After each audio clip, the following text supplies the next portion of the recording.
Hello, I'm Simon Whistler, you're watching TopTenzNet, and in the video today we're looking at the top 10 thought experiments that will mess with your brain. Number 10. The Plank of Carneades. Let's say you're sailing on an old wooden ship and suddenly it catches fire. You jump overboard and there is another person in the water as well. You both look around the ruins of the ship and the only thing you find that could save your life is a single plank of wood. The other person swims toward the plank and he gets there before you do. The plank barely holds his weight, so you know that only one person will be able to stay afloat with the plank. When you get to the plank, you knock the person off it and use it for yourself. The person who you got the plank from subsequently drowns. After you are rescued, you are charged with murder.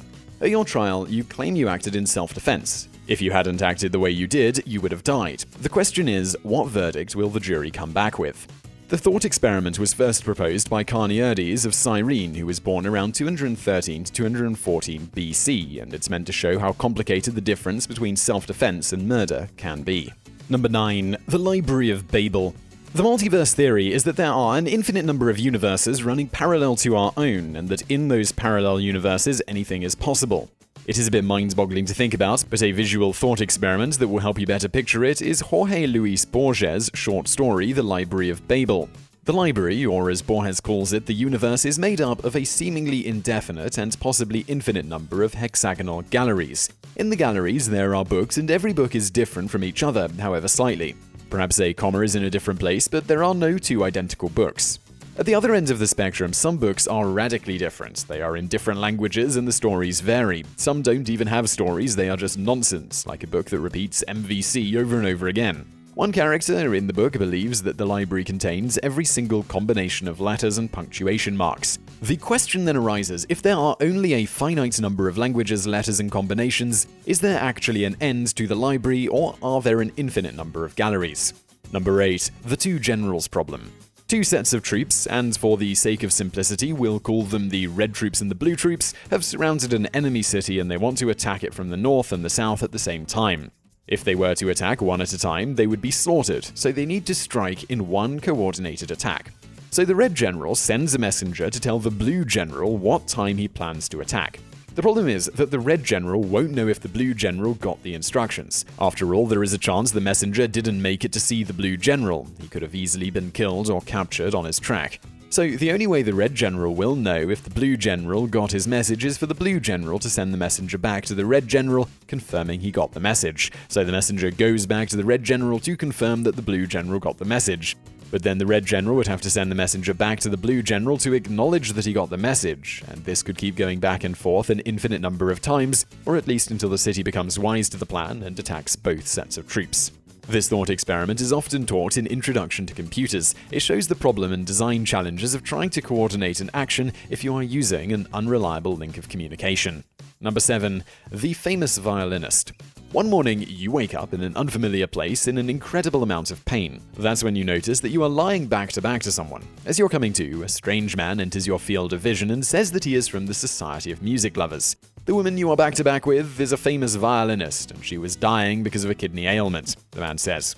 We looked over medical records and found that you were a match to save her life. We kidnapped you, and through the surgery, we connected your kidneys. If you disconnect from each other, the violinist will die, but if you wait 9 months, the violinist should be able to survive on her own.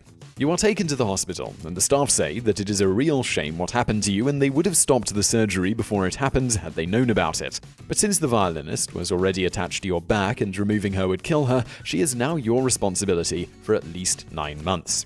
Should you give up 9 months of your life to support the violinist? Is it your responsibility? What if it wasn't just 9 months? What if the violinist was reliant on you for the rest of your life?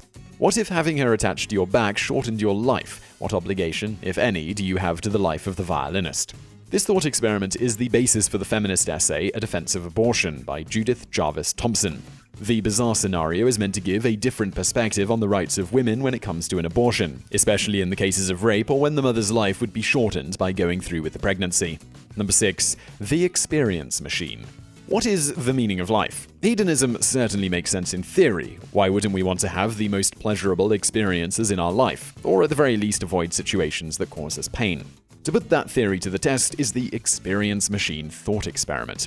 You respond to a weird online ad for an unusual experiment at a local university. At the university, you meet an eccentric neuroscientist who gives you an interesting offer.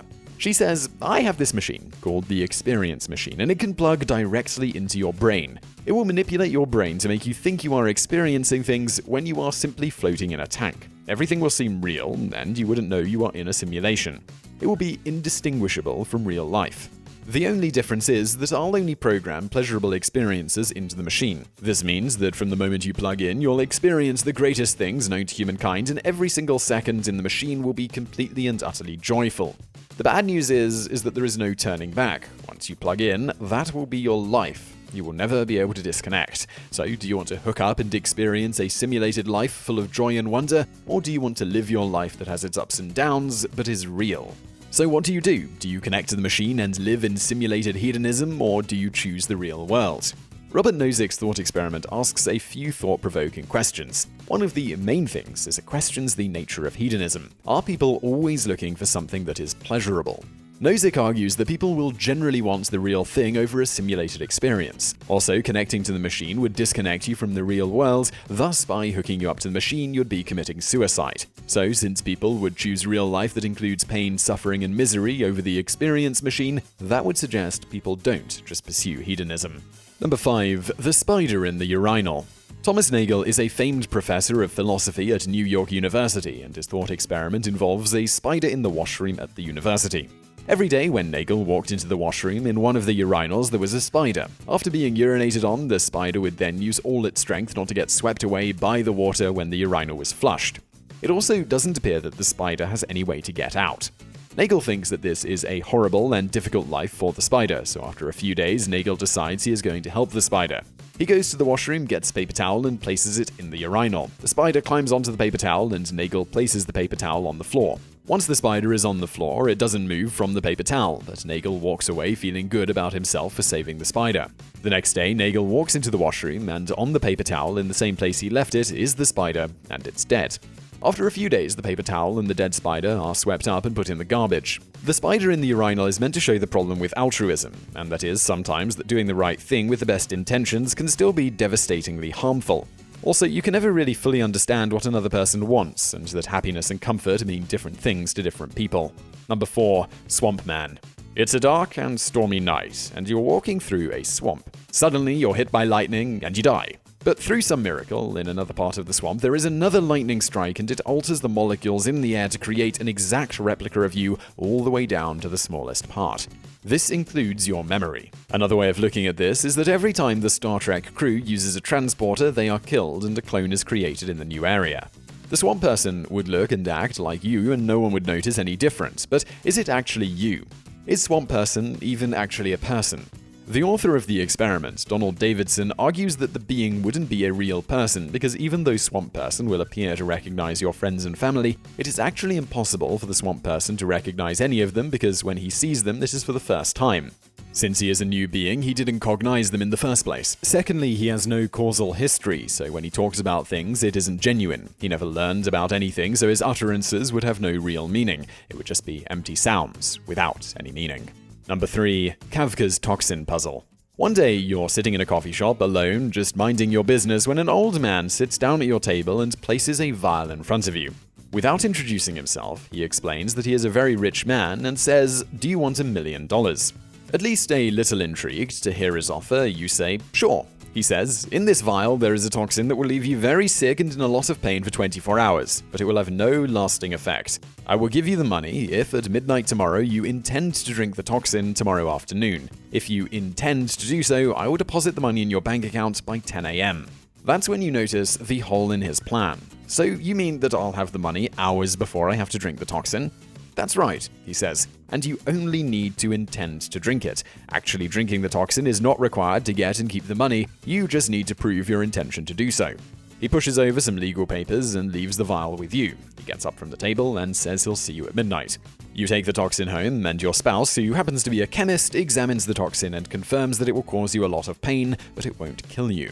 Next, you have your daughter, who happens to be a lawyer, check over the paperwork and everything is good to go. At midnight, all you have to do is intend to drink the poison the next afternoon, and the money will be in your account by 10 a.m., and you do not have to drink the poison to get or keep the money.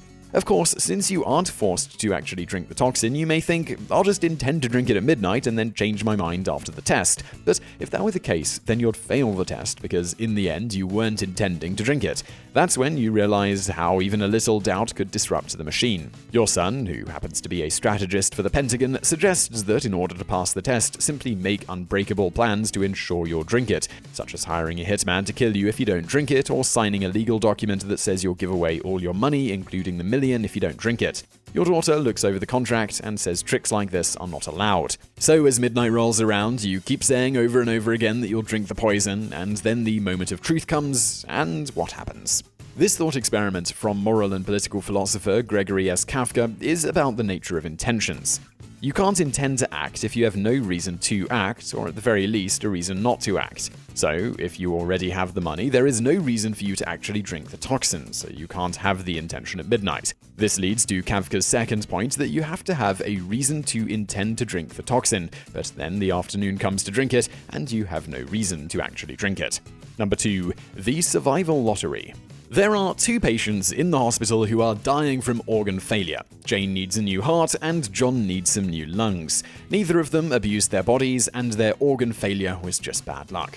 Their doctors tell them there are no organ donors available, so sadly John and Jane are going to die. Of course, John and Jane are upset, but they also point out that there are organs they can use, it is just other people using them. They argue that one person should be killed because giving up one life to save 2 is clearly better. In fact, they start a campaign called the Survival Lottery. The lottery would be mandatory, so everyone will be given a random number. When at least 2 people need organs, there will be a draw from a group of suitable donors. The winner, to use the term very loosely, goes into the hospital, is killed, and their organs are harvested and given to the maximum amount of people. They argue that the lottery is very utilitarian because more people will benefit, because 2 people who would have died were saved by one person's sacrifice. Also, is it fair to let John and Jane die just because they are unlucky? Why is it fair that 2 people will die and one gets to live simply because of luck? This lottery scenario is used as an examination of utilitarianism, which is the philosophy that the morally right solution is what benefits the greatest amount of people. But would it be for the greater good? Would the lottery cause too much terror so that it wouldn't be for the betterment of society? Or would people in the long run realize that the lottery actually benefits them? It also questions the difference between killing and inaction. Is one worse than the other? Number 1. ROKO'S Basilisk. Often touted as the most terrifying thought experiment ever, ROKO'S Basilisk is an unusual thought experiment that involves our fears about computers and artificial intelligence. The thought experiment from the website Less Wrong involves 2 complicated theories. The first theory is called Coherent Extrapolated Volition, CEV, which is essentially an artificial intelligence system that controls robots with the directive to make the world a better place. The second theory is within CEV, and that is the orthogonality thesis. This thesis is that an AI system can operate with any combination of intelligence and goal. That means it will undertake any task no matter how big or small it is, and fixing the world's problems will always be ongoing, so CEV is open-ended and so the AI system will always look for stuff to fix, because things can always be better. And because of the orthogonality thesis, it will tackle any problem. This is where the problem arises because the AI will not have human reasoning. It simply wants to make the world a better place as efficiently as possible. So according to the AI, the best thing humans could possibly do is help the AI come into existence as soon as possible. In order to motivate people with fear, the AI could retroactively punish people, like torture and kill them, for not making it come into existence sooner. What's even more worrisome is that just by knowing that this potential AI system could exist, you could be in danger because you are not doing everything you can to help it come into existence. In fact, your life could just be a simulation created by the AI as research into the best way to punish you. This leads to a complex dilemma. Do you work to help create this AI system to ensure you don't get punished, or do you just avoid helping, or perhaps even prevent the uprising which could lead to torture and death? All we can really say at this point is good luck. So I really hope you found those thought experiments interesting. If you did, please do hit that thumbs up button below and don't forget to subscribe if you haven't already. Also, over there on the right, a couple of other videos that you might enjoy if you enjoyed this one, and thank you for watching.